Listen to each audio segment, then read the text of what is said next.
અરે, આ તો કંઈક અલગ દેખાય છે. આ કયા ચોખા છે? હા, એ નવા આવેલા ફોર્ટિફાઈડ ચોખા છે. ફોર્ટિફાઈડ ચોખા એટલે એ જ ને, જેમાં ભરપૂર પોષક તત્વો હોય છે.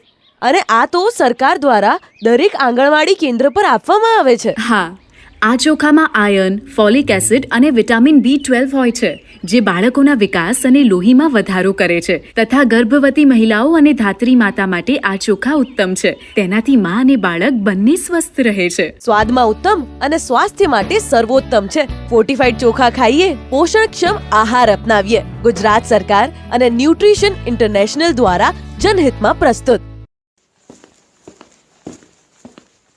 ભાઈ, ચોખા આપો ને. ફોર્ટિફાઈડ ચોખા જ આપજો. હા, ફોર્ટિફાઈડ ચોખા? હા, સરકાર દ્વારા દરેક સરકારી વ્યાજબી ભાવની દુકાન પર ફોર્ટિફાઈડ ચોખા આપવામાં આવે છે. પણ આ ફોર્ટિફાઈડ ચોખા એટલે શું? બહેન, ચોખાના લોટમાં આયર્ન, ફોલિક એસિડ અને વિટામિન B12 ને યોગ્ય માત્રામાં ભેળવીને ચોખા જેવો જ દાણો બનાવવામાં આવે છે. તે દાણા બાકીના ચોખામાં ભેળવવામાં આવે છે, જેને ફોર્ટિફાઈડ ચોખા કહેવાય છે. હા, આ ચોખા સ્વાસ્થ્ય માટે પણ શ્રેષ્ઠ છે. અરે વાહ, પૌષ્ટિક આહારનું રહસ્ય છે આ તો. ભાઈ, મને પણ ફોર્ટિફાઈડ ચોખા જ આપો. ફોર્ટિફાઈડ ચોખા ખાઈએ, પોષણક્ષમ આહાર અપનાવીએ.